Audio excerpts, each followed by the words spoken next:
Well, there's nobody in here yet, so thank God for that.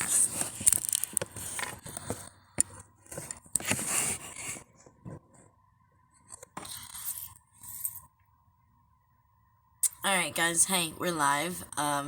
This is the Underground Hustle, and I am Gemini, also known as Candy the Clown.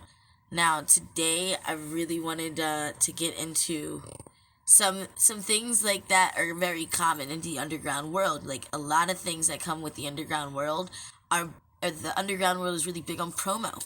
They're really big on promotion. Like, I started out probably when I got into the scene, I definitely was, I became Magic Ninja Entertainment Street Team once Magic Ninja Entertainment split from Psychopathic Records, because I felt like this was a label that I've been listening to. This is a label that I need to push out there to people that haven't heard it. This is something that I stand by. This is what I want people to listen to. And now, today, in today's world, promotion has not stayed the same. It's shifted to something else. It's shifted into something that I don't like anymore, and I'm not happy with it. So, if my thing that I want to say to you is this: if you want to promo something, and you're gonna go out there and go out of your way to promo something for somebody, and you're gonna be out there with your name on something, saying, "Yes, this is something that I stand by.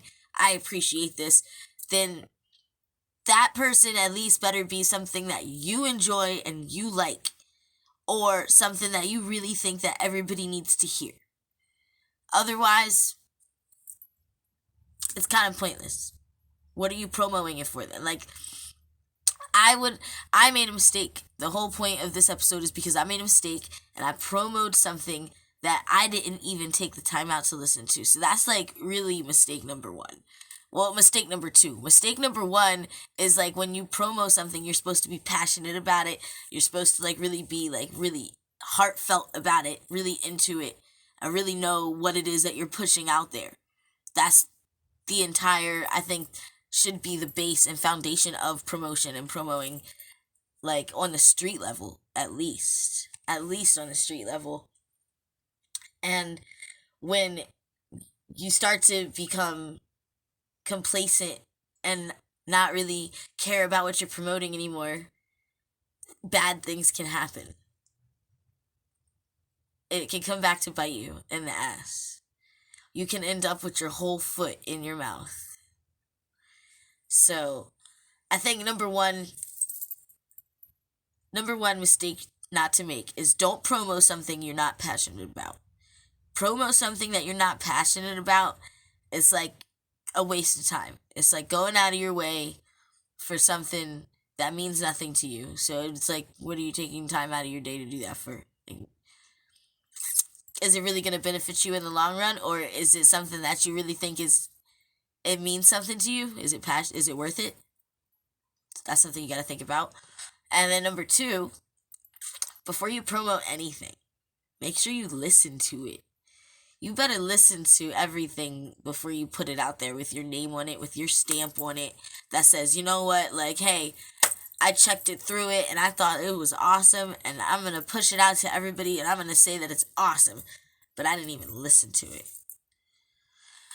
Yeah, don't do that. Because, like, on the off chance that it comes out and it's horrible, you're going to regret it. So, yeah, like, definitely, number one and number two, let's review, okay? Number one, don't promo something you are not passionate about. And number two, always review something before you promo it.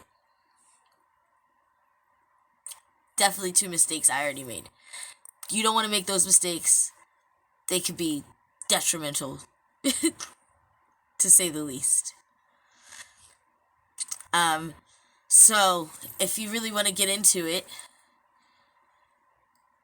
like, promo is really how, before COVID, I believe, before COVID is how a lot of these underground artists, is how they got a lot of ticket sales, was because of the promo, was because they had a team of people getting together Oh, you want to know the story? Well, give me a minute. Well, yeah, they had a team of people that got together, and they were like, okay, we need you to, we're doing a show this day and this day, and then we're putting out an album this day, and we need people to know about it. So we want you to tell everyone, like, let everybody know, put it out there, flood it. That was like originally promo, but normally the people on those teams would be people that were very passionate about the music, that actually like cared about the people that were putting the music out. At least like there was some connection there. There was never really a disconnect from the promotion team and the people making the music, or at least there shouldn't have been. If there was, there should not have been. And once that starts to happen, that's when you see the music industry kind of like crumble underneath of itself because of what? Lack of communication. And during the midst of COVID-19, all we have right now is communication, I thought, right? Yeah. So, yeah, okay, so you want to hear the story now. So the story basically is, where do I start? At the very beginning. Let's start at the very beginning. Let's go all the way back. Let's go back to when I got added to a whole bunch of like group chats on like Facebook Messenger. And this is like before I made my new Facebook profile. Shush. Cut it out. So I got I know, good boy. I had to make a new Facebook profile, but before that I was added to a bunch of group messenger chats. And they were all like juggalos and juggalo this and juggalo that, and it was like a bunch of little mini gatherings like in a little group chat. It's pretty awesome. It's pretty fly. I was digging it. It's cool. And then eventually I got locked out of my other Facebook and I had to make a new Facebook. And when I made my new Facebook, somehow like they found me and I found them and they were like, yo, we're going to add you back to the chat. And I was like, word, that's awesome. So they added me back to like the main 1 or 2 chats. And then from there, I don't know how, but it spiraled out and I got added to like 3-4 more chats. And inside of all of these chats, there's like a lot of the same people. A lot of the same names kept popping up in all of these different chats. And one of them happened to be this guy. And his name is Izzy Too Nice. And somebody introduced me to him and said, listen, I think that you guys would like really get along and like you guys should collab and you would dig each other. And I was like, all right, sure, why not? And I was kind of just wrapped up in my own BS, like, cause I'm involved in my own life so much more. I'm really invested in myself, you know. I don't think that's a bad thing. I think I would advise everyone to do that. Invest in yourself. Like, I don't see how you could go wrong there. But I was in these chats, and there was this guy in there, and his name was Izzy Too Nice, and somebody introduced me to him and was like, yo, I added Izzy to the chats now, and I think you guys, like, would be cool, and you should chat, and blah, blah, blah. So I was like, all right, cool. And he sent me his music, and I never listened to it. I didn't. I really didn't. No matter what it was, like, apparently, like, I was sent, like, there was a song that he did with Shaggy 2 Dope, and, one that was for Max Julian, but I never listened to it. No, I didn't. I was too busy working on my own shit. And then, like, you know, he started showing me a lot of love on my pages, all of my pages, especially my artist page. And, I think he sent me a few videos of, like, his music that I didn't listen to again. And maybe I should have. I probably should have. And then, somebody told him about me putting out an album. And he said he would promo it hardcore for me. But he would like a favor for me to promo his upcoming single coming out that came out already on Friday the 13th, and it was called Hack 'Em Up. And I was like, just off the strength, because he was just so cool to me, I was like, you know what, why the fuck not? I'm gonna do it off the strength. Why the fuck not? I'm cool with it. And it wasn't really just him that asked me to do it. It was a whole bunch of other people that also asked me. They were like, yo, like, do you think you could help a homie out? He's looking for people. I was like, all right, why the fuck not? I sure. He said he would hook me up. I'll hook him up too. Why not? Like that's how it goes, right? And so I did it. I promoted it, and then when I was in the midst of promoting it, I heard the song. I was listening to the song, and I was just like,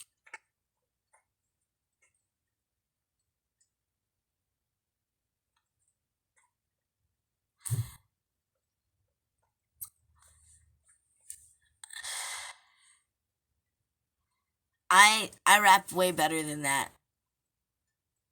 I could have destroyed that beat so much better. No, no way. I'm sorry. I heard it and I was like, I was really upset that I said yes already, and I couldn't just back out. What the fuck would that make me look like? I can't just back out. I said I'm gonna do it. I'm gonna fucking do it. I said I was gonna do it, so I'm gonna fucking do it. Why the fuck not? Fuck it. So I did it. And and after I did it, I was really upset. I was really upset about what I did. I was like, I listened to the song. I was very upset about the song. I didn't think it was Friday the 13th worthy, first of all. I didn't think it was, like, rap worthy at all. Not in today's game at all. Like, gave me that beat, I would have totally chopped it all the way up. I would have messed it up. And I felt it was just completely repetitive. You weren't really, like, I wish you would have said something. You weren't really saying anything. You weren't saying anything. Like, I guess if your flow was tight, maybe. But mine's fucking tighter, sorry. Yeah, mine's way tighter than yours will ever be. But like, yeah, even if your flow was tight, your lyrics were not there. You weren't really saying anything at all. There was, what are you trying to say, bro? You're being repetitive. Alright. So, yeah, Twiggy, yeah, what did I learn? I learned a lot. I learned a lot.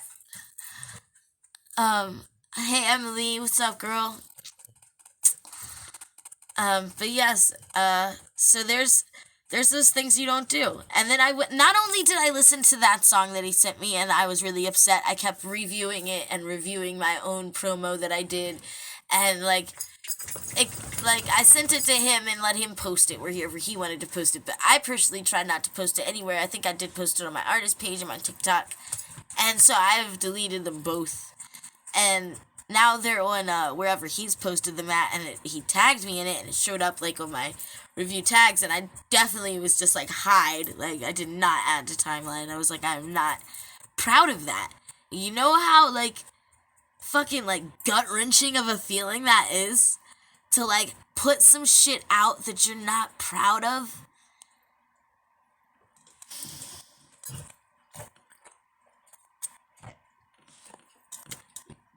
Yeah, I did it. Don't do it. Don't do it. So not only did I put something out that I immediately was just not proud of at all. Yes, his shit was complete trash. I went back, and it wasn't just that one song that I put out. It wasn't just that one song that I promoted for him. I went back and I looked up a lot more of his stuff, and I couldn't find one thing that I couldn't have done better on. And I'm not even trying to I'm not trying to toot my own horn. I'm being completely honest. Just as a music enthusiast, you know, as a concert goer, as like a lover of rap and hip-hop music, that's how I'm coming at it. Like, there was not one song that I was like, oh, I fucking love this shit. Not one.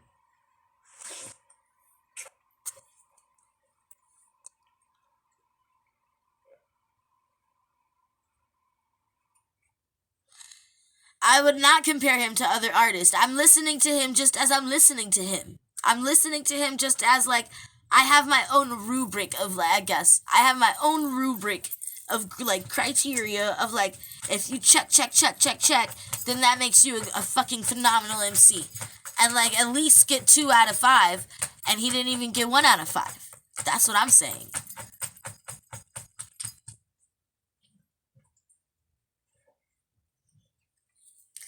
He doesn't remind me of anybody in any way. You know who he reminds me of? Is like the homies that I used to hang out with on the corner.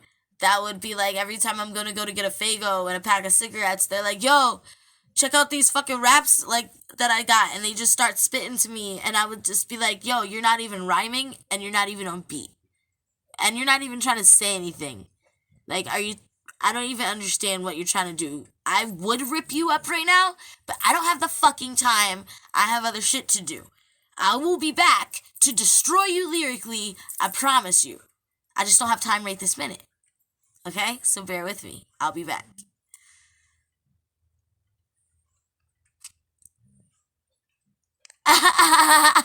On a scale of Vanilla Ice to Rebel XD, how is he? I don't even know who Rebel XD is, but I do know who Vanilla Ice is. So I don't know. That's hard too. That's really hard. Like I really think he's not even like he's nowhere. He's not even as like he's not even as underground as like Kid Crusher or even Bakeload. I don't even think he's on that level of that scene yet. Not even there.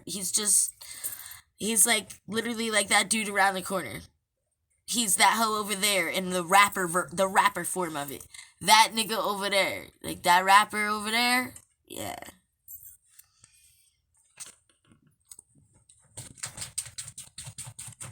Oh, he's right up there with Twista? Okay. Well, I'm sorry. Maybe I have heard him, but he doesn't stick out in my brain at all for some reason. Twista. Of course I know about Twista. Who doesn't know about Twista?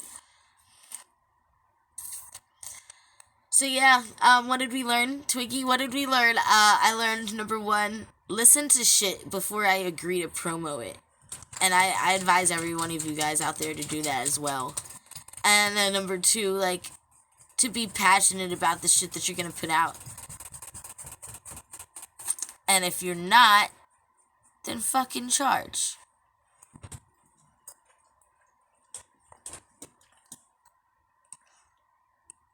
On a scale of condom-wrapped microphone in a toilet to King Crimson. Yeah. It's a tough decision, but... No, like, even a condom-wrapped microphone in a toilet is better, but, I mean... I'm horrible. Yeah, exactly. No, but I mean, no. Don't get me wrong. Some of them motherfuckers is cool, but like he's like one of the motherfuckers that like you see all the time, and it's just not like it's just not working out. Like, bruh, you gotta stick with your day job, bruh. Yeah. So,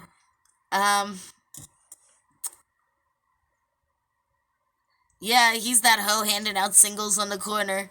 Kind of, yeah, kind of. But they're not even good singles. You know what I mean? So, like, even if he was like a nigga, like, let's just say he was selling American cheese sliced singles, like, you know, the craft singles or whatever. If he was selling them, they wouldn't even be the real ones. They would be the fake processed, like, not even real cheese shits. Yeah. Just like a hooker.